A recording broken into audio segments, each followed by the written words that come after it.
10 minute স্কুলের admission প্রোগ্রামের বাংলা প্রথম পত্র ক্লাসে আমি ফারহান সাকিব তোমাকে স্বাগত জানাচ্ছি। আজকের এই ক্লাসটিতে আমরা পড়ব বঙ্কিমচন্দ্র চট্টোপাধ্যায়ের লেখা বিড়াল, এই চমৎকার গল্পটা। বিড়াল গল্পটা অ্যাডমিশন টেস্টের জন্য খুবই গুরুত্বপূর্ণ, কারণ প্রায় প্রতিটা অ্যাডমিশন টেস্টেই এখান থেকে প্রশ্ন এসে থাকে। চলো তাহলে দেরি না করে শুরু করা যাক। আমরা একেবারে শুরুতেই লেখক পরিচিতি সম্পর্কে জানব। আমরা ইতোমধ্যেই জানি যে বিড়াল গল্পটার লেখক হচ্ছেন বঙ্কিমচন্দ্র চট্টোপাধ্যায়। আমরা এখানে ছবিতে তাকে দেখতে পাচ্ছি। তো এবার আসো এক এক করে বঙ্কিমচন্দ্র চট্টোপাধ্যায়ের জীবন সম্পর্কে কিছু গুরুত্বপূর্ণ তথ্য জানি। বঙ্কিমচন্দ্রের জন্ম 1838 সালের 26 জুন। তবে আসার ব্যাপার হচ্ছে এটা যে অ্যাডমিশন টেস্টে খুব একটা এই ধরনের প্রশ্ন আসে না যে তিনি কত সালের কত তারিখ জন্মগ্রহণ করেছেন। অর্থাৎ প্রশ্ন যদি এসেও থাকে সেটি মূলত সাল কেন্দ্রিক হয়, তারিখ কেন্দ্রিক হয় না। তারপর আমরা বঙ্কিমচন্দ্র চট্টোপাধ্যায় কোথায় জন্মগ্রহণ করেছেন, অর্থাৎ তার জন্মস্থান কোথায়, এবং এই 1838 সাল এটি তো একটি ইংরেজি সাল, এর বাংলাটি আসলে কত ছিল সেটি জেনে নেই। বঙ্কিমচন্দ্রের জন্ম হচ্ছে 1245 বঙ্গাব্দের 13ই আষাঢ়। এবং যে কথাটি বলছিলাম যে বঙ্কিমচন্দ্র চট্টোপাধ্যায় কোথায় জন্মগ্রহণ করেছেন, তিনি জন্মগ্রহণ করেছেন পশ্চিমবঙ্গের 24 পরগনার কাঁঠালপাড়ায়। তারপর এটি খুবই গুরুত্বপূর্ণ একটি তথ্য, সেটি হচ্ছে বাংলা ভাষায় প্রথম শিল্পসম্মত উপন্যাস তার তৈরি করা বা তার সৃষ্টি। বঙ্কিমচন্দ্র চট্টোপাধ্যায় কিন্তু সেই যুগের একজন উচ্চশিক্ষিত ছিলেন। তিনি 1858 সালে কলকাতা বিশ্ববিদ্যালয়ের অধীনে বিএ পরীক্ষায় উত্তীর্ণ প্রথম স্নাতকদের মধ্যে একজন। তারপর পেশাগত জীবনেও তিনি তার এই যে মেধা তার স্বাক্ষর রেখেছেন। তিনি ছিলেন একজন ম্যাজিস্ট্রেট এবং চাকরি সূত্রে তিনি খুলনার ম্যাজিস্ট্রেট হিসেবে যোগদান করেছিলেন এবং পরবর্তীতে তিনি সেখানে নীলকরদের অত্যাচার দমনে নানা রকম প্রশংসনীয় উদ্যোগ গ্রহণ করেছিলেন। তারপর দায়িত্ব পালনে তিনি নিষ্ঠাবান ছিলেন দেখেই তিনি সহসাই যোগ্য বিচারক হিসেবে খ্যাত হয়ে ওঠেন। তারপর এই তথ্যটা কিন্তু খুবই গুরুত্বপূর্ণ, সেটি হচ্ছে বঙ্কিমচন্দ্রের গ্রন্থ সংখ্যা 34। তারপর বঙ্কিমচন্দ্র চট্টোপাধ্যায়ের ছদ্মনাম হচ্ছে কমলাকান্ত। আমরা যেই কমলাকান্তের দপ্তর শীর্ষক একটা লেখনীর অংশ হিসেবে পুরো গল্পটা পড়ছি। তারপর এখন আমরা বঙ্কিমচন্দ্র চট্টোপাধ্যায় সম্পর্কে আরো কিছু তথ্য জানব। বঙ্কিমচন্দ্র চট্টোপাধ্যায় উপন্যাস ও প্রবন্ধ রচনার বাইরে 1872 সালে বঙ্গদর্শন নামে একটি পত্রিকা সম্পাদনা করেন এবং এটি তার অন্যতম একটি কৃতিত্ব। তারপর 1852 সালে সংবাদ প্রভাকর পত্রিকায় কবিতা প্রকাশের মাধ্যমে বঙ্কিমচন্দ্র চট্টোপাধ্যায়ের সাহিত্য চর্চার সূত্রপাত ঘটে। এই তথ্যটি কিন্তু খুবই গুরুত্বপূর্ণ, সেটি হচ্ছে বঙ্কিমের রচিত প্রথম উপন্যাসের নাম হচ্ছে দুর্গেশ নন্দিনী। এটি বিভিন্ন সময়ে বিভিন্ন মেধা যাচাইমূলক পরীক্ষায় অনেকবার প্রশ্ন হিসেবে এসেছে, তাই এটা আমরা অবশ্যই মনে রাখার চেষ্টা করব। তারপর এর পাশাপাশি তার উল্লেখযোগ্য উপন্যাস হচ্ছে কপালকুণ্ডলা, মৃণালিনী, বিষবৃক্ষ, কৃষ্ণকান্তের উইল, চন্দ্রশেখর, আনন্দমঠ, দেবী চৌধুরানী, রাজসিংহ, সীতারাম ইত্যাদি।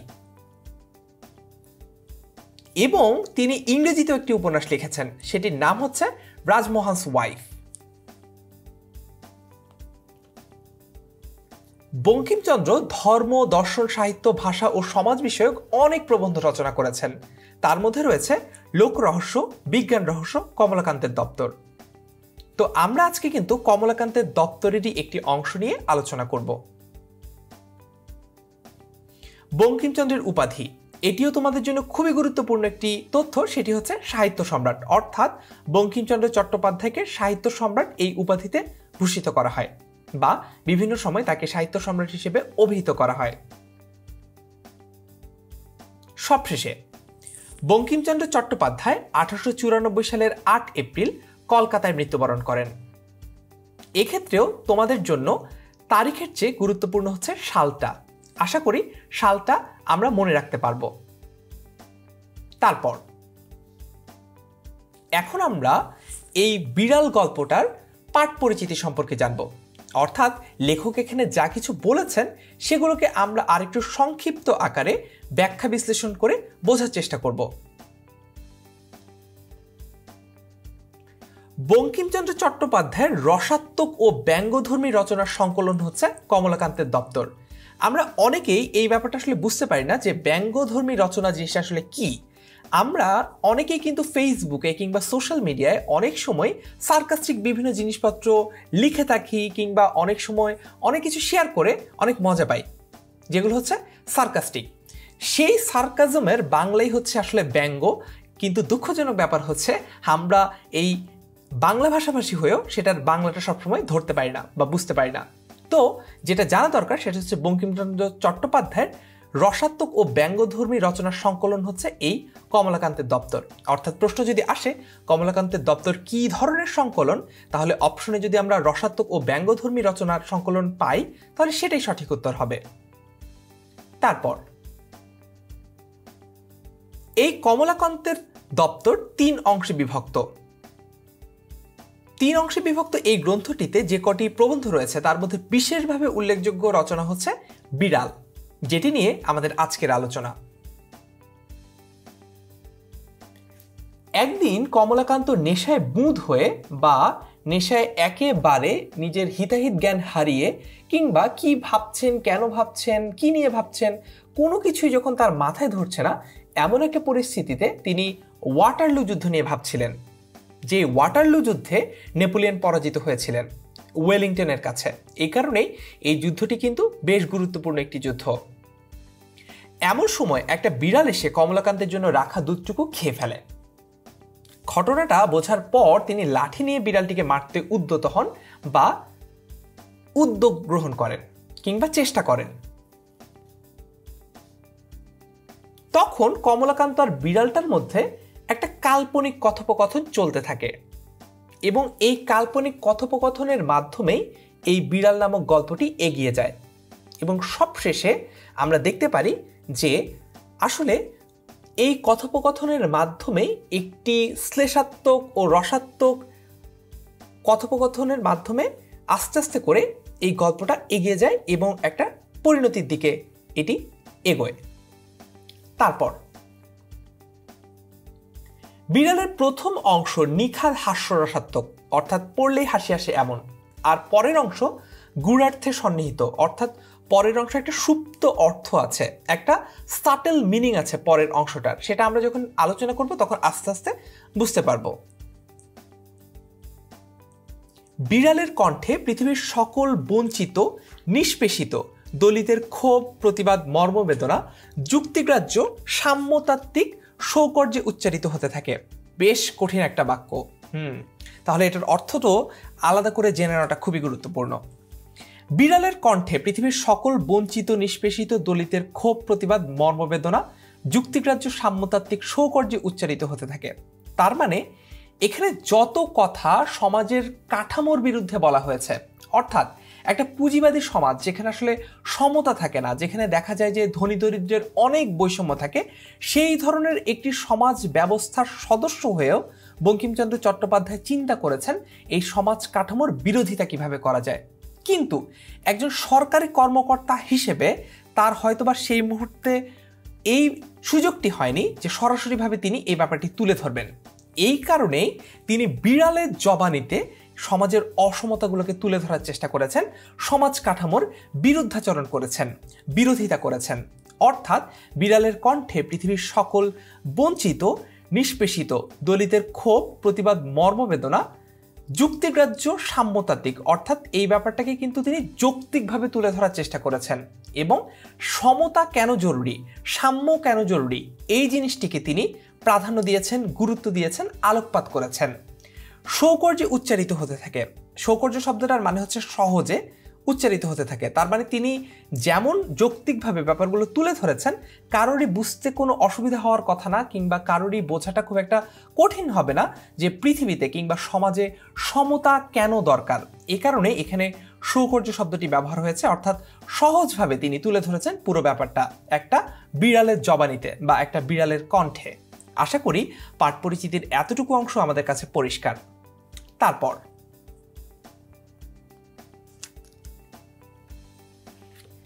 বিড়ালের সোশিয়ালিস্টিক, সুবিচারিক, সুতার্কিক কথা শুনে বিস্মিত ও যুক্তিতে পর্যুদস্ত কমলাকান্তের মনে পড়ে আত্মরক্ষামূলক শ্লেষাত্মক বাণী।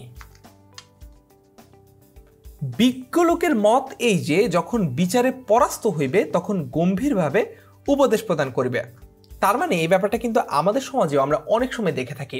সেটা হচ্ছে, মনে করো সমাজে দেখা যাচ্ছে যে একজন বয়স্ক লোক আর একজন তরুণ ব্যক্তি, দুজনের মধ্যে কোনো কিছু একটা নিয়ে মতবিভেদ দেখা যাচ্ছে।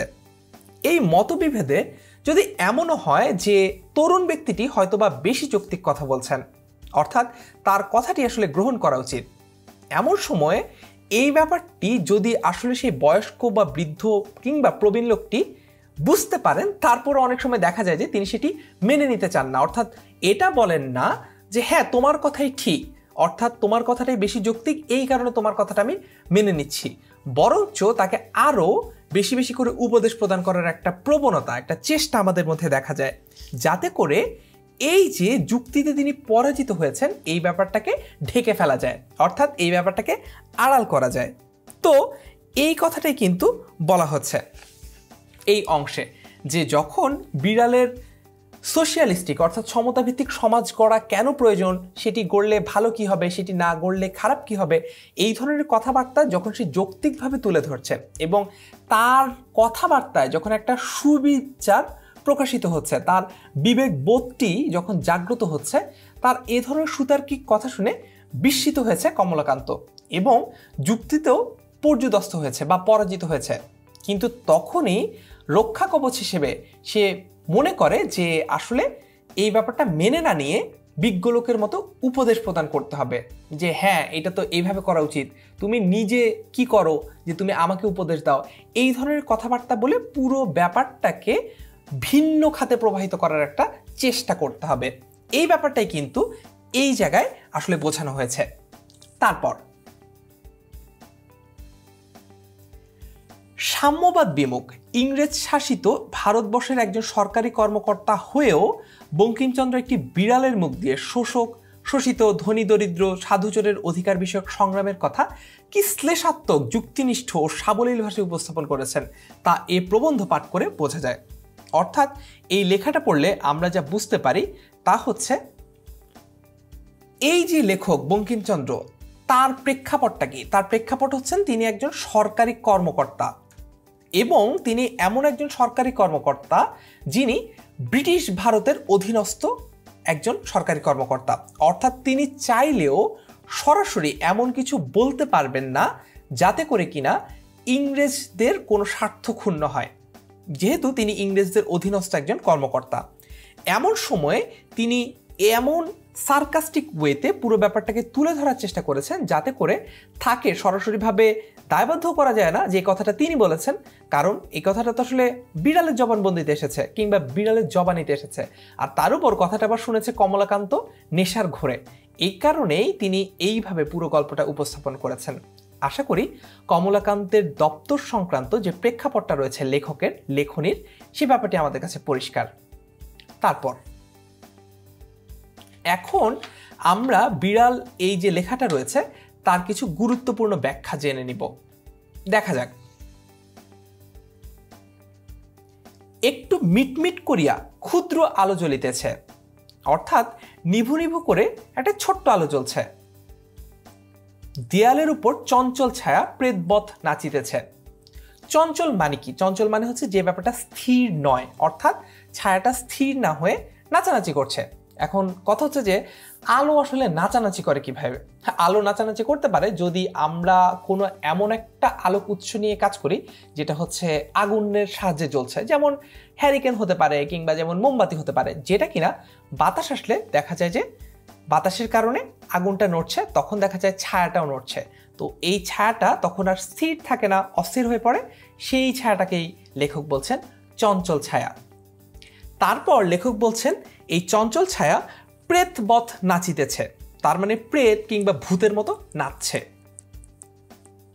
হুকা হাতে নিমিলিত লোচনে আমি ভাবিতেছিলাম যে আমি যদি নেপোলিয়ন হইতাম তবে ওয়াটারলু জিতিতে পারিতাম কিনা। বেশ উচ্চমার্গীয় চিন্তা ভাবনা। শুয়ে শুয়ে কমলাকান্ত ভাবছে যে, চোখ বন্ধ করে তাও আবার, যে তিনি যদি নেপোলিয়ন হতেন তাহলে কোন যুদ্ধের কৌশল ব্যবহার করে তিনি যুদ্ধে জয়লাভ করতে পারতেন। তো এমন সময় কি কি হলো সেটি নিয়ে আমরা জানবো। তবে আমরা একটু নিমিলিত লোচনে এই শব্দটার অর্থ জানি। তার মানে হচ্ছে চোখ বন্ধ করে। নিমিলিত মানে হচ্ছে বন্ধ করা বা বন্ধ থাকা, আর লোচন শব্দটার অর্থ হচ্ছে চোখ। তো তিনি কি হাতে, হুকা হাতে চিন্তা করছেন যে যদি তিনি নেপোলিয়ন হতেন তাহলে যে যুদ্ধটাতে নেপোলিয়ন হেরেছেন ওয়েলিংটনের কাছে, অর্থাৎ ওয়াটারলু যুদ্ধ, সেই ওয়াটারলু যুদ্ধে তিনি জিততে পারতেন কিনা। তারপরে আমি তখন ওয়াটারলুর মাঠে ব্যূহ রচনায় ব্যস্ত, অত দেখি নাই। অর্থাৎ তিনি চিন্তা করছেন যে আসলে নেপোলিয়নের ভূমিকায় যদি তিনি অবতীর্ণ হতেন তাহলে তিনি আসলে কোন স্ট্র্যাটেজিতে যুদ্ধটা করতেন, কোন কৌশল যুদ্ধটা করতেন। এমন সময় একটা ঘটনা ঘটে, অর্থাৎ তার ঘরে বিড়াল ঢুকে তার জন্য রাখা দুধটুকু খেয়ে ফেলে। তো তারপরেও তিনি ব্যাপারটা আসলে খেয়াল করে উঠতে পারেননি, কারণ তার মনোযোগ আসলে অন্যত্র ছিল। তিনি মনে মনে চিন্তা করছিলেন তিনি যদি নেপোলিয়নের ভূমিকায় অবতীর্ণ হতেন তাহলে ওয়াটারলুর মাঠে তিনি আসলে কিভাবে যুদ্ধটা পরিচালনা করতেন। এই কারণেই দিন দুনিয়ার খোঁজ খবর তার আসলে আর ছিল না। এরপরে লেখক বলছেন যে বিশেষ অপরিমিত লোভ ভালো নহে, কারণ যখন বিড়াল এসে তার দুধটুকু খেয়ে ফেলেছে তখন তিনি ভাবছেন যে বিড়ালটা হয়তো বা এমন একজন কেউ যাকে তিনি আগেও একবার আফিম দিয়ে সাহায্য করেছেন। তো এই ব্যাপারটা তিনি এমনভাবে ভাবছেন যে একবার তো দিলাম, আবার আসছে খেতে।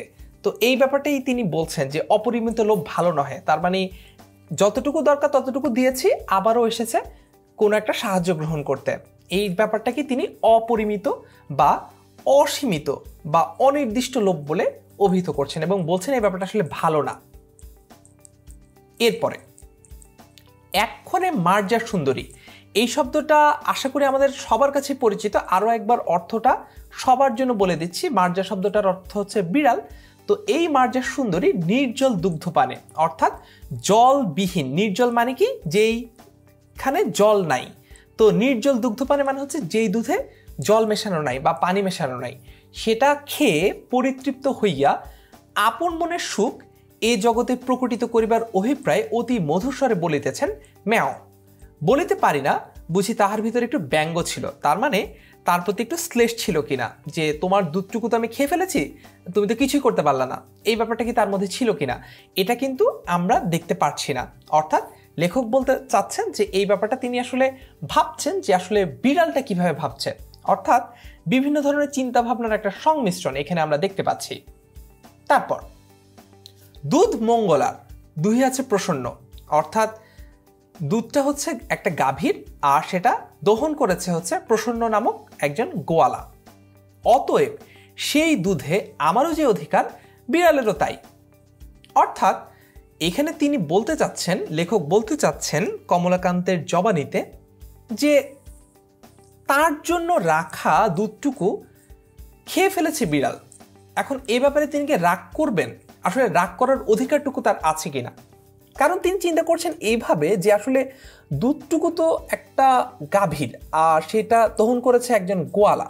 তো সেটা রাখার পর খাবারের অধিকার যতটুকু কিনা তার একজন মানুষ হিসেবে আছে, ততটুকু অধিকার কি একটা বিড়ালের থাকতে পারে না?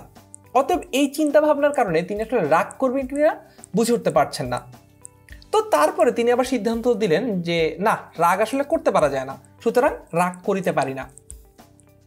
কিন্তু বিড়ালে দুধ খাইয়া গেলে তাহাকে তাড়াইয়া মারিতে যাইতে হয়। আমি যে সেই চিরায়ত প্রথার অবমাননা করিয়া বা অপমান করে মনুষ্যকুলে কুলাঙ্গার স্বরূপ পরিচিত হইব, ইহাও বাঞ্ছনীয় নহে।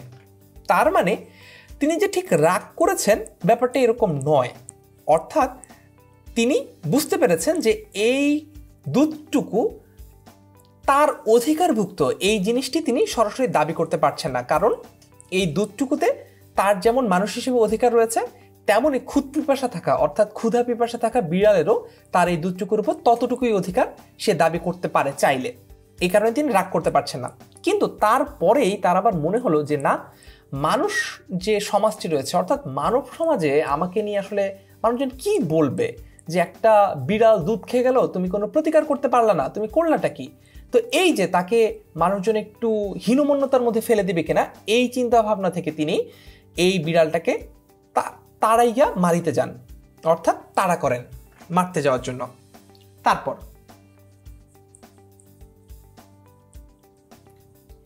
বিজ্ঞ চতুষ্পদের কাছে শিক্ষালাভ ব্যতীত তোমাদের জ্ঞানোন্নতির উপায়ন্তর দেখি না। প্রথমে শব্দগুলোর অর্থ জানি, তারপর বাক্যটার প্রেক্ষাপট আর অর্থ জানবো। বিজ্ঞ মানে হচ্ছে জ্ঞানী, চতুষ্পদ মানে হচ্ছে যার 4টা পদ বা পা আছে, আর জ্ঞানোন্নতি মানে হচ্ছে জ্ঞানের উন্নতি, উপায়ন্তর মানে হচ্ছে অন্য কোনো উপায়। অর্থাৎ বিজ্ঞ চতুষ্পদ তার মানে কার কথা বলা হচ্ছে? বিড়ালের কথা বলা হচ্ছে। অর্থাৎ জ্ঞানী বিড়ালের কাছে শিক্ষালাভ করা ছাড়া মানুষের আসলে জ্ঞানের উন্নয়ন হওয়ার ভিন্ন কোনো উপায় নাই, এটাই এই লেখায় লেখক বলছেন। শয্যাশায়ী মানুষ ধর্ম কি? অর্থাৎ এখানে বিড়াল কমলাকান্তকে বলছে যে ধর্ম জিনিস আসলে কি। তারপর লেখক বলছেন পরোপকারী পরম ধর্ম, অর্থাৎ ধর্ম হচ্ছে অন্যের উপকার করা। তার মানে এখানে বিড়ালটা বলতে চাচ্ছে যে এই যে প্রসন্ন রাখা দুধটুকু খেয়ে ফেলেছে বিড়াল, এবং তার কারণে কি হলো সে বলতে চাচ্ছে, তার কারণে আসলে কমলাকান্তের ধর্ম পালন হয়েছে। কারণ যেহেতু দুধটুকু খেয়ে বিড়ালের উপকার হয়েছে, সেই উপকারের ফলে যেই পুণ্য হয়েছে সেই পুণ্যের ভাগিদার কে? সেই পুণ্যের ভাগিদার হচ্ছে কমলাকান্ত।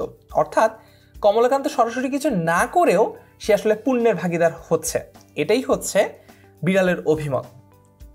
কারণ কি? কারণ হচ্ছে বিড়ালের দুধ খাওয়ার কারণে আসলে একটা পরোপকার হয়েছে। তারপর আমি চোর বটে, কিন্তু আমি কি সাত করিয়া চোর হইয়াছি? তার মানে বিড়ালটা স্বীকার করছে যে সে চুরি করেছে, কিন্তু তার পরপরই তার দাবি হচ্ছে সে তো ইচ্ছে করে চোর হয়নি। মানে ব্যাপারটা এরকম, যদি চুরি করা ছাড়া অন্য কোনো উপায় তার কাছে থাকতো তাহলে কি চুরি করতো নাকি?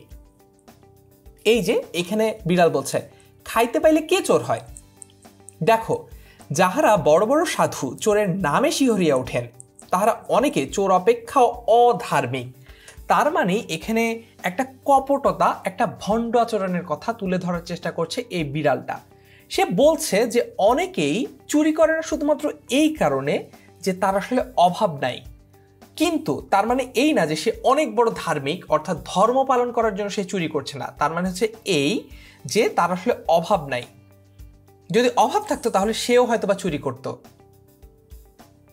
তারপরে লাইনটা কিন্তু আমাদের যে কোনো মেধা যাচাইমূলক পরীক্ষার জন্য গুরুত্বপূর্ণ। সেটা হচ্ছে চোর দোষী বটে, কিন্তু কৃপণ ধ্বনি তদপেক্ষা বা তার চেয়েও শত গুণে দোষী। অর্থাৎ প্রশ্ন আসতে পারে যে কে আসলে সবচেয়ে বেশি দোষী, সেটার উত্তর হবে কৃপণ ধ্বনি। দরিদ্রের জন্য ব্যথিত হইলে তোমাদের কি কিছু অগৌরব আছে? আমার মতো দরিদ্রের ব্যথায় ব্যথিত হওয়া লজ্জার কথা, সন্দেহ নাই। তার মানে এখানে একটু ব্যঙ্গার্থে বিড়াল এই কথাটা বলছে, সেটা হচ্ছে যে তোমরা তো অনেক সময় অনেক কিছুর জন্য ব্যথিত হও, অনেক কিছুর জন্য দুঃখ পাও, অনেক কিছু নিয়ে তোমাদের মন কাঁদে, কিন্তু কখনো তোমরা কি আমাদের মতো দরিদ্রদের নিয়ে চিন্তা করেছো যে আমরা আসলে কিভাবে খেয়ে পরে বেঁচে আছি, কিংবা আমাদের আসলে টিকে থাকার জন্য কতটুকু উপযোগী পরিবেশ তোমরা সৃষ্টি করেছো? কোনো কিছুই তো তোমরা চিন্তা করো না, অথচ আমরা একটুখানি চুরি করলে তোমাদের অনেক কিছু যায় আসে। তারপর যে কখনো অন্ধকে মুষ্টি ভিক্ষা দেয় না, সেও একটা বড় রাজে ফাঁপড়ে পড়িলে রাত্রে ঘুমায় না। সকলেই পরের ব্যথায় ব্যথিত হইতে রাজি, তবে ছোট লোকের দুঃখে কাতর ছি কে হইবে? তার মানে দেখো, এখানে বলছেন লেখক যে যে ব্যক্তি কখনো কাউকে ন্যূনতম সাহায্য সহযোগিতা করে না, সেও দেশের রাজা যখন একটা বিপদে পড়ে তখন চিন্তায় তার রাতে ঘুম আসে না। তার মনে হয় যে আহা, রাজার এখন কি অবস্থা। অথচ তার আশেপাশে অনেক মানুষ প্রতিদিনই হয়তো বা অনাহারে থাকে, প্রতিদিনই হয়তো বা তাদের কোনো না কোনো একটা অভাব অনটন লেগে থাকে, সে কখনো তাদেরকে সাহায্য সহযোগিতা করে না। কারণ আশপাশে থাকা ছোটোখাটো দরিদ্রদের নিয়ে তার আসলে মাথা ব্যথা নেই, কিংবা তার চিন্তা ভাবনা করার সময় নেই, কিংবা তার হৃদয় আসলে তাদের সেই দুঃখ দাগ কাটে না। অথচ একজন রাজার যদি কিছু হয় তার কিন্তু মাথা ব্যথার অন্ত থাকে না। তারপর তেলা মাথায় তেল দেওয়া মনুষ্য জাতির রোগ, দরিদ্রের ক্ষুধা কেহ বোঝে না। অর্থাৎ এই জায়গায় লেখক বলতে চাচ্ছেন, যার আসলে ইতোমধ্যেই অনেক আছে, আমাদের সবসময় মাথা ব্যথা হচ্ছে যে তাকে কিভাবে আরো দিয়ে পরিপুষ্ট করা যায়। অর্থাৎ তেলা মাথায় তেল দেওয়া, যে মাথাটা ইতোমধ্যেই তেল আছে সেই মাথায় আমরা সবাই মিলে আরো বেশি তেল দিতে চাই। অর্থাৎ দেখা যায় যে যাদের সমাজে আসলে কোনো অভাব নেই তাদেরকে আমরা দাওয়াত করে খাওয়াই, অথচ তাদের তো খাবার দাবারের কোনো অভাব নেই, তারা তো চাইলেই অনেক কিছু ইচ্ছে মতো খেতে পারেন। তার মানে খাওয়ানো উচিত কাদের বলে লেখক বলছেন? লেখক বলছেন যাদের আসলে খাবারের অভাব তাদেরই আমাদের খাওয়ানো উচিত। দরিদ্রের ক্ষুধা কেউ বুঝে না, অর্থাৎ দাওয়াত দিতে গেলেও আমরা দেখি যে সমাজের গণ্যমান্য ব্যক্তিদেরকে আমরা দাওয়াত দিয়ে খাওয়াই, আমরা আসলে দরিদ্রদের অনেক সময় অবহেলা করি, কিংবা অনেক সময় তাদের কথা ভুলে যাই। আমাদিগের দশা দেখো, বিড়াল বলছে, আহারা ভেবে উদর কৃশ, তার মানে আহারের অভাবে একেবারেই সে শুকিয়ে গেছে।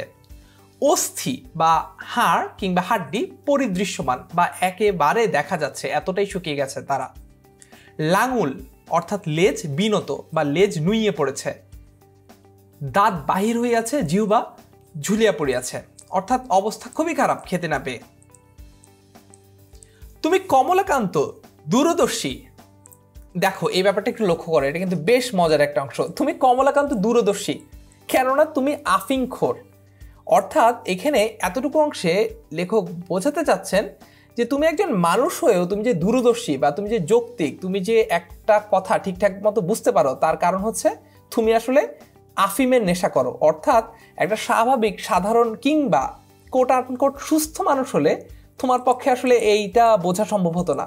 তুমিও তখন 8-10টা মানুষের মধ্যে চিন্তা করতে, তুমিও তখন আমার কথা শুনতে না বা বুঝতে না। তুমি একজন আফিমখোর বলেই আসলে তোমার সাথে কথা বলে আদৌ কিছু লাভ আছে, কিংবা তুমি দূরদর্শী। তো এই যে তুমি দূরদর্শী একজন মানুষ, যৌক্তিক একজন মানুষ, তুমিও কি দেখিতে পাও না যে ধনীর দোষেই দরিদ্র চোর হয়? তুমিও বুঝো না ব্যাপারটা? 500 দরিদ্রকে বঞ্চিত করিয়া একজন 500 লোকের আহার্য সংগ্রহ করিবে কেন? যদি করিল তবে সে তাহার খাইয়া যাহা বাহিয়া পড়ে তাহা দরিদ্রকে দিবে না কেন? তার মানে সমাজে এমন মানুষ কেন থাকবে যারা 500 মানুষকে বঞ্চিত করবে বা অনেক মানুষকে বঞ্চিত করবে তাদের খাবার থেকে, তাদের প্রাপ্য থেকে? ঠিক আছে, মেনে নিলাম যে সে বঞ্চিত করলো। বঞ্চিত করে যখন সে সম্পদটা সংগ্রহ করলো, তারপরে তার যদি নিজের সম্পদ ভোগ করার পরে বাড়তি থাকে, উদ্বৃত্ত থাকে, তাহলে সে সেটা কেন গরিবদেরকে দিবে না, দরিদ্রদের দিবে না? যদি না দেয় তবে দরিদ্র অবশ্যই তাহার নিকট থেকে চুরি করবে।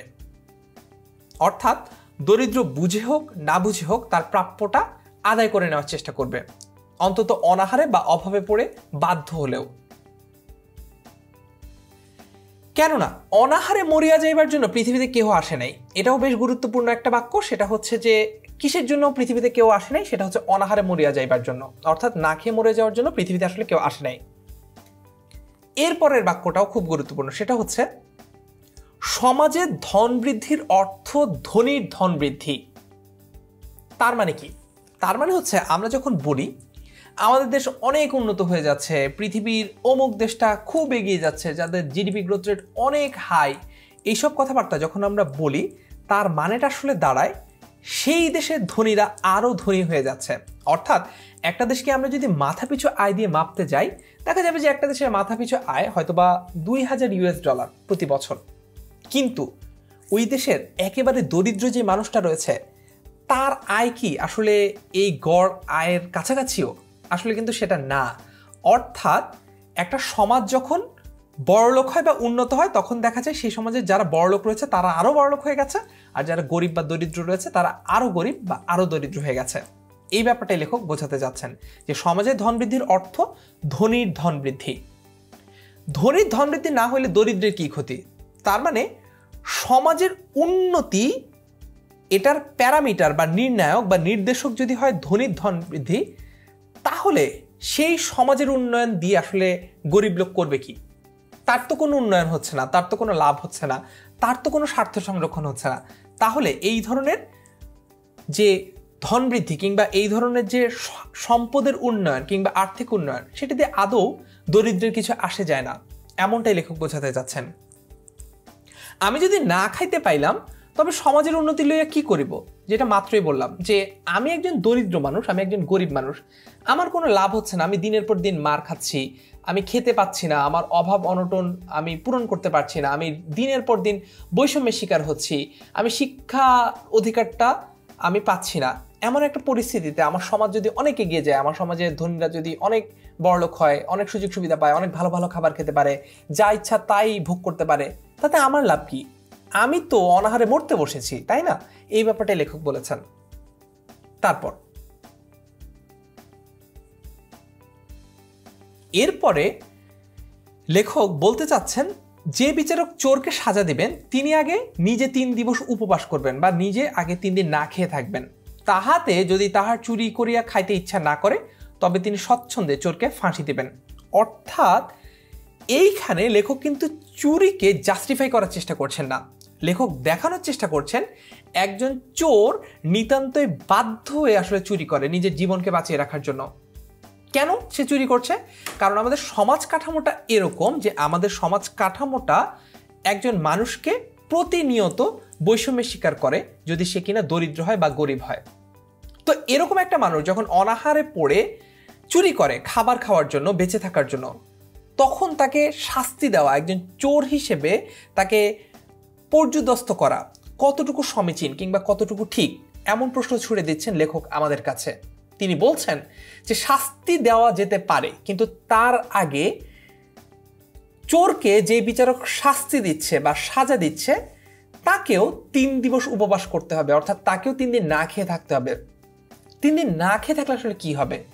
3 দিন না খেয়ে থাকলে একজন বিচারক আসলে সেই চোরের প্রেক্ষাপটটা বুঝতে পারবে, সেই চোর কতটুকু বাধ্য হয়ে আসলে চুরি করেছে সেটা তিনি বুঝতে পারবেন, এমনটাই লেখক মনে করেন।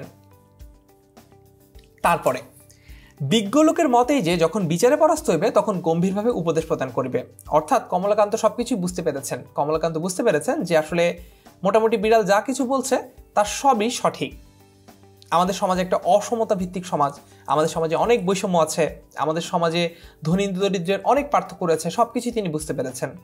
কিন্তু তার যে প্রবণতা, সেই প্রবণতা তাকে আসলে পুরো ব্যাপারটা মেনে নিতে দিচ্ছে না। তিনি তখন গম্ভীরভাবে উপদেশ প্রদান করতে শুরু করলেন, একেবারে আমাদের মতো। কমলাকান্তের দপ্তর পড়লেও কিছু উপকার হইতে পারে, আর কিছু না হোক আফিমের অসীম মহিমা বুঝিতে পারিবে। অর্থাৎ লেখক এখানে বলছেন বিড়ালকে আসলে শিক্ষিত হওয়া দরকার, এই জন্য শিক্ষিত হতে হলে তাকে কিছু পড়ালেখা করতে হবে। কিরকম পড়ালেখা? সেটা হচ্ছে কমলাকান্তের দপ্তর বা এই ধরনের কিছু বইপত্র তাকে পড়তে হবে, তাহলে সে আসলে এই রকম সমাজে বিশৃঙ্খলা তৈরি করে, সমাজ কাঠামোকে প্রশ্ন করে, সমাজ কাঠামোকে ভেঙে ফেলার চেষ্টা করে, এরকম কোনো কিছু সে বলবে না। তারপর স্বস্থানে গমন করো, প্রসন্ন কাল কিছু ছানা দিবে বলেছে, জলযোগের সময় আসিও, উভয় ভাগ করিয়া খাইব।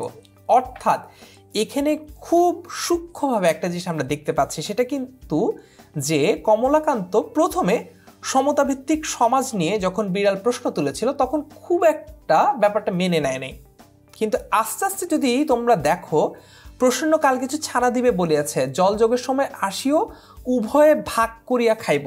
অর্থাৎ এই জায়গায় এসে কমলাকান্ত কিন্তু মোটামুটি কনভিন্সড যে আসলে একটা খাবার ভাগ করে খাওয়া দরকার, অর্থাৎ একটা সমতা থাকা দরকার, অর্থাৎ মানুষ কিংবা সমাজের সদস্যদের মধ্যে অসমতা থাকা দরকার নয়, সমতা থাকাটা দরকার।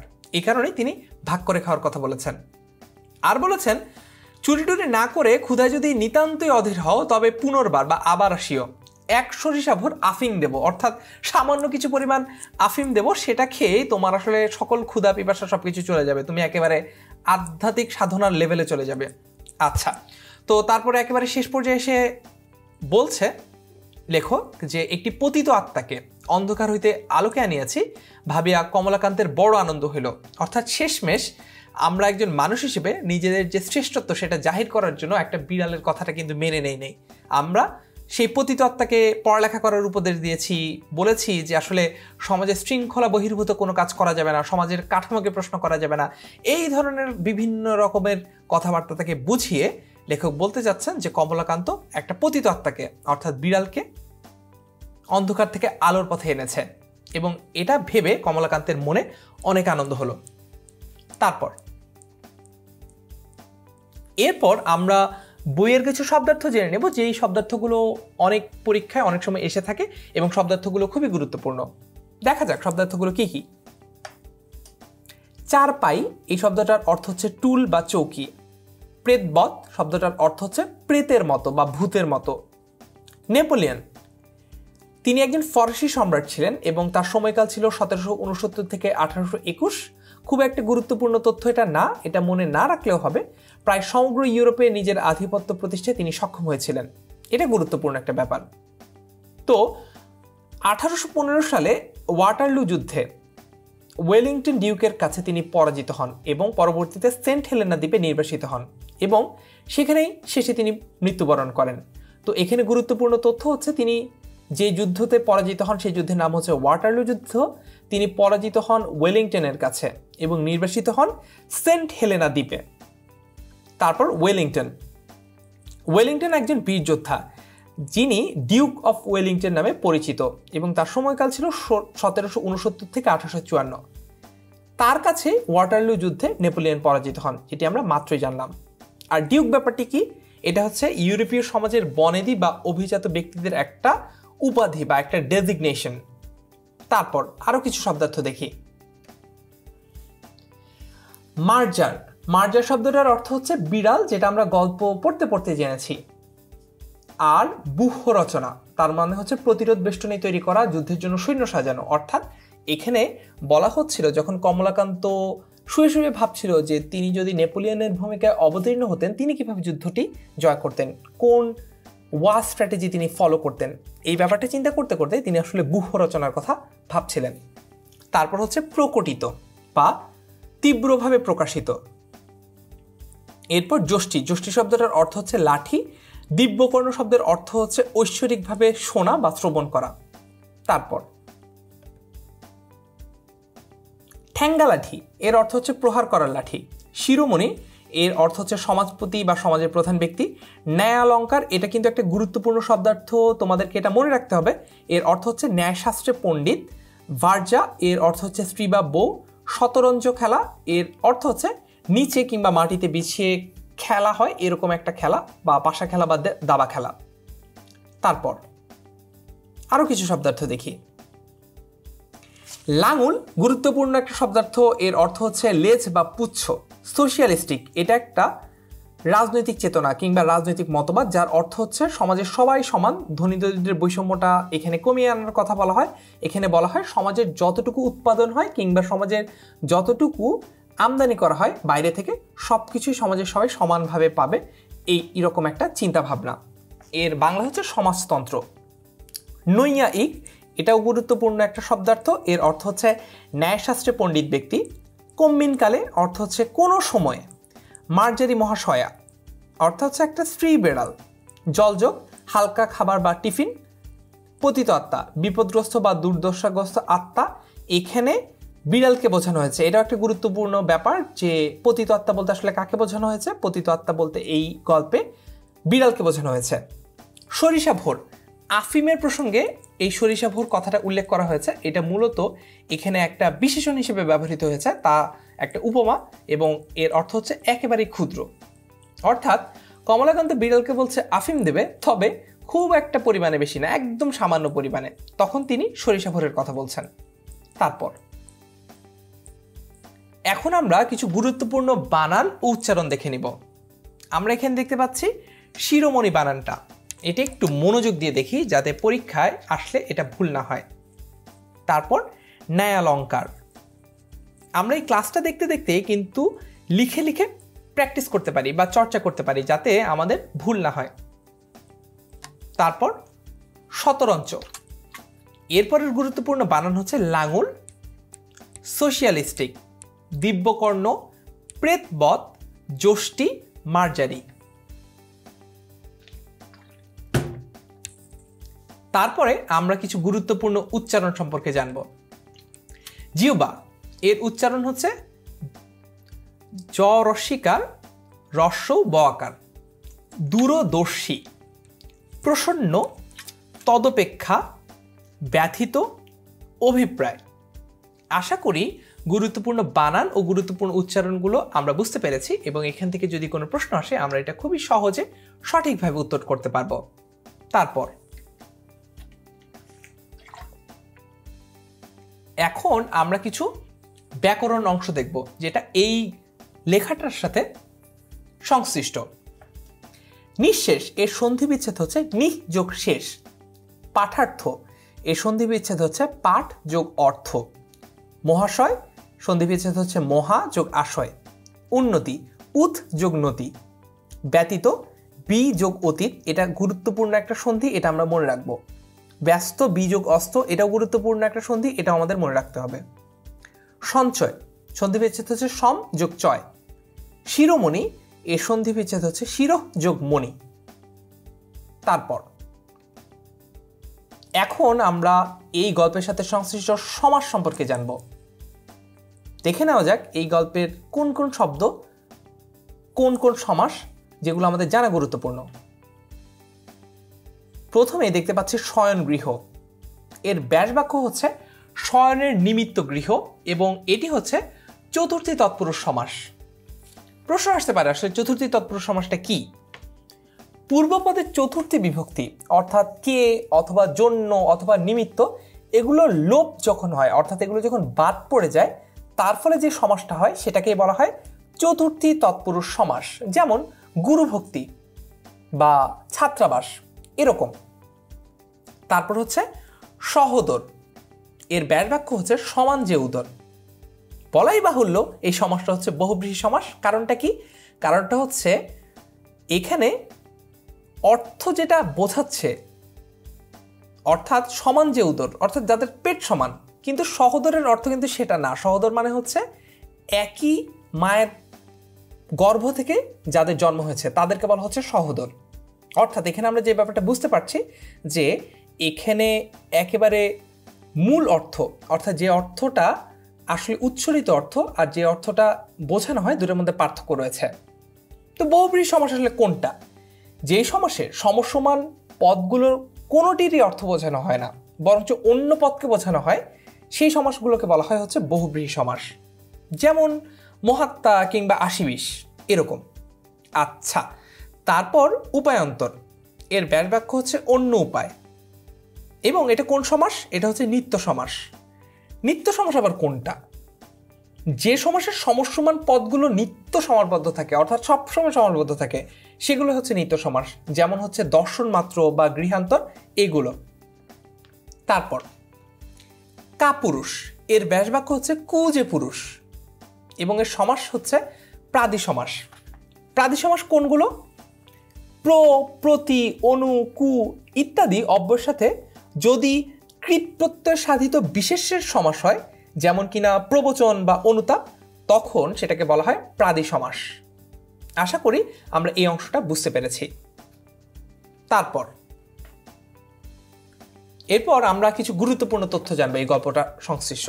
দেখা যাক সেগুলো কি। আচ্ছা, এই যে দুগ্ধটুকু এই শব্দটার সাথে টুকু শব্দটা রয়েছে এই অংশটাকে বলা হচ্ছে পদাশ্রিত নির্দেশক। পদাশ্রিত নির্দেশক আসলে কি?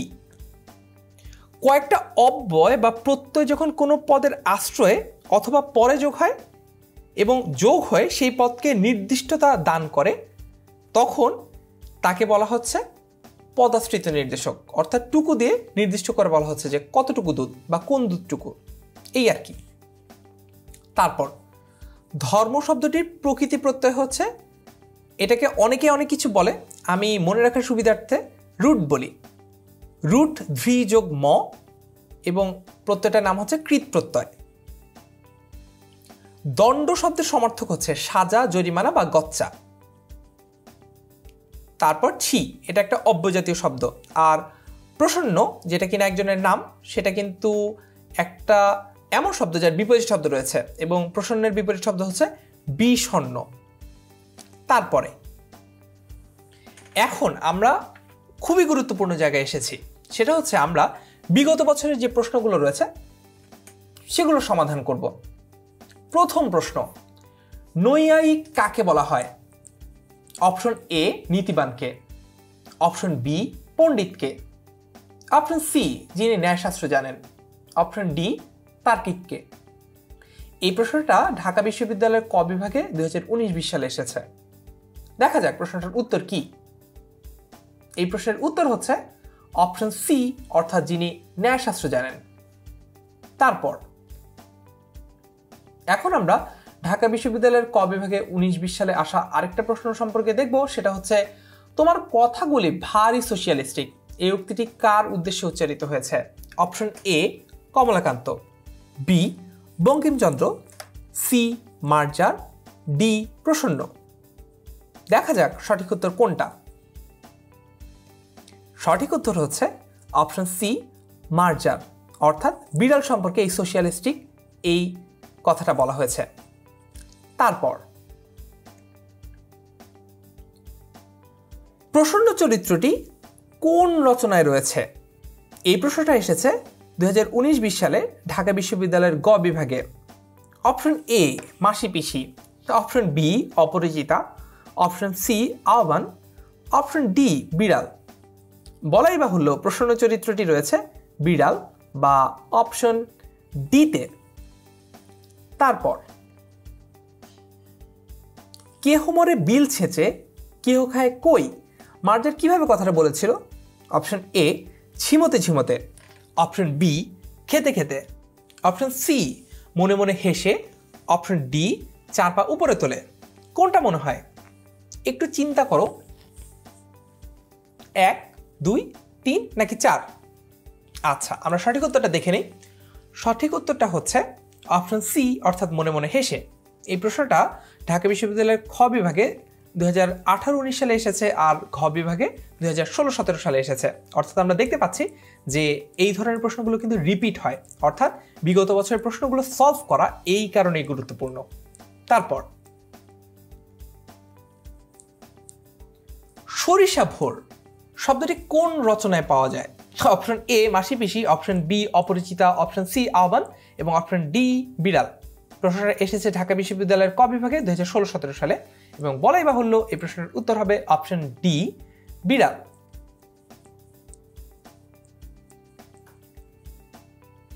তারপর বাংলা সাহিত্যে সাহিত্য সম্রাট উপাধিতে কে ভূষিত হন? Option A Rabindranath Thakur, B Bankimchandra Chattopadhyay, C Jibanananda Das এবং ডি কাজী নজরুল ইসলাম। প্রশ্নটা এসেছে ঢাকা বিশ্ববিদ্যালয়ের গ বিভাগে 2016-17 সালে। এই প্রশ্নের উত্তর হচ্ছে অপশন বি বঙ্কিমচন্দ্র চট্টোপাধ্যায়। তারপর বিড়াল রচনায় উল্লেখিত ওয়েলিংটন কে? অপশন এ একজন রাজনীতিবিদ, অপশন বি সভাসদ, অপশন সি দার্শনিক, অপশন ডি বীর যোদ্ধা। প্রশ্নটি ঢাকা বিশ্ববিদ্যালয়ের ঘ বিভাগে 2018-19 সালে এসেছে। দেখা যাক এর সঠিক উত্তর কি। এর সঠিক উত্তর হচ্ছে অপশন ডি, অর্থাৎ বীর যোদ্ধা। তারপরে বঙ্কিমচন্দ্র চট্টোপাধ্যায় রচিত রাজসিংহ একটি কি ধরনের গ্রন্থ? এ গল্পগ্রন্থ, বি মিতাশ্রী উপন্যাস, সি ঐতিহাসিক উপন্যাস এবং ডি রম্য রচনা। এই প্রশ্নটি এসেছে হচ্ছে ঢাকা বিশ্ববিদ্যালয়ে 2018-19 সালে ঘ বিভাগে। দেখে যাওয়া যাক উত্তরটা কি। এর সঠিক উত্তর হচ্ছে অপশন সি, অর্থাৎ ঐতিহাসিক উপন্যাস। তারপর আহার প্রস্তুত না হয় কমলাকান্ত হুক্কা হাতে কি ভাবছিলেন? এ তিনি যদি নেপোলিয়ন হতেন, বি তিনি যদি সক্রেটিস হতেন, সি তিনি যদি অ্যারিস্টটল হতেন, ডি তিনি যদি বাল্মীকি হতেন। আচ্ছা, এই প্রশ্নটা কোথায় কবে এসেছে? এটা ঢাকা বিশ্ববিদ্যালয়ের ঘ বিভাগে 2016-17 সালে এসেছে। তো এই প্রশ্নটার উত্তর কি হবে?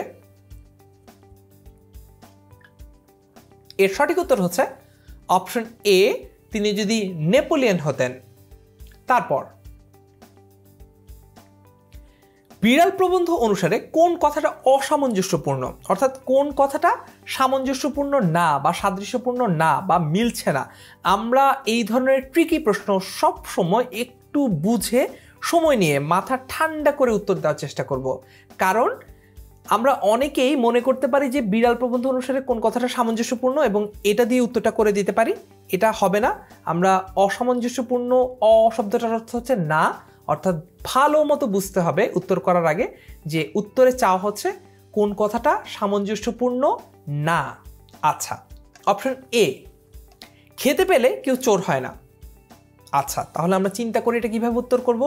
এই ধরনের কথা চিন্তা করো তো বিড়াল লেখায় আছে কিনা।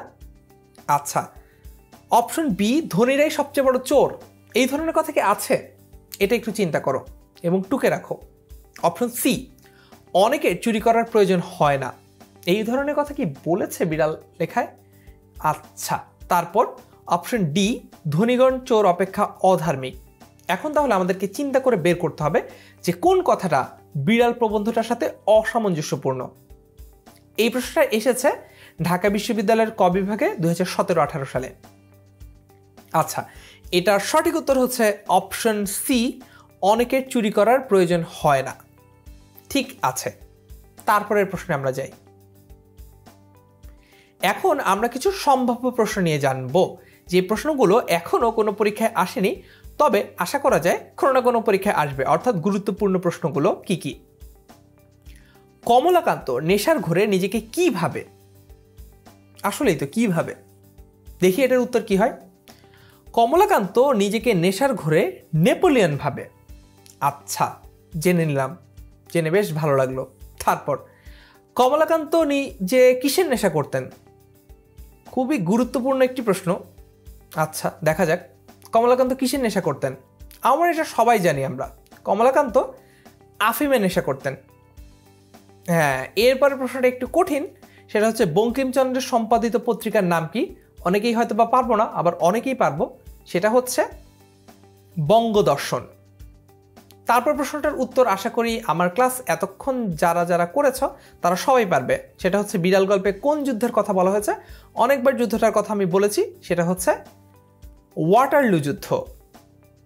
আচ্ছা, তারপর বিড়ালের মাধ্যমে কোন চেতনার প্রকাশ ঘটেছে? এটার উত্তর হচ্ছে সমাজতান্ত্রিক চেতনার। তারপর লাঙ্গল শব্দটার অর্থ কি? আমরা শব্দার্থে অংশতে পড়ে এসেছি। লাঙ্গল শব্দটার অর্থ হচ্ছে লেজ। তারপর প্রশ্নটা গুরুত্বপূর্ণ, এই প্রশ্নের উত্তরটাও আমরা জানি আশা করি সবাই। আরেকবার মিলিয়ে নেই, বঙ্কিমচন্দ্রের গ্রন্থ সংখ্যা কয়টি? 34টি। তারপর হচ্ছে বিড়ালের কথাগুলো কেমন? বিড়ালের কথাগুলো হচ্ছে সোশিয়ালিস্টিক বা সমাজতান্ত্রিক বা সমতা ভিত্তিক। এরপর বিড়াল গল্পে বঙ্কিমচন্দ্রের কথা কেমন? বিড়াল গল্পে বঙ্কিমচন্দ্রের কথা হচ্ছে শ্লেষাত্মক বা সার্কাস্টিক। এই প্রশ্নটা কিন্তু খুবই গুরুত্বপূর্ণ, এটা আমরা সবসময় মনে রাখার চেষ্টা করব। এটা হচ্ছে চোর অপেক্ষা শতগুণে দোষী কে? এর উত্তর হচ্ছে কৃপণ ধনী। কেন শতগুণে দোষী? কারণ তার আছে কিন্তু সে অন্যদের দেয় না, এই কারণেই অন্যরা চুরি করতে বাধ্য হয়, অর্থাৎ যে খেতে পায় না সে চুরি করতে বাধ্য হয়। আমার সাথে এতক্ষণ ক্লাসটি করার জন্য তোমাকে ধন্যবাদ। আশা করি ক্লাসটি ভালো লেগেছে। আমাদেরকে অবশ্যই জানাবে যে তোমাদের এই ক্লাস থেকে আরও যদি কোনো কিছু চাওয়ার বা পাওয়ার থাকে কিংবা প্রত্যাশা থাকে, আমরা চেষ্টা করব তোমাদের জন্য সর্বোচ্চটুকু দিয়ে আমরা যাতে তোমাদের ভালোটুকু নিশ্চিত করতে পারি সে ব্যাপারে কাজ করার। ধন্যবাদ আমার সাথে এতক্ষণ থাকার জন্য। পরবর্তী ক্লাসে অবশ্যই দেখা হচ্ছে।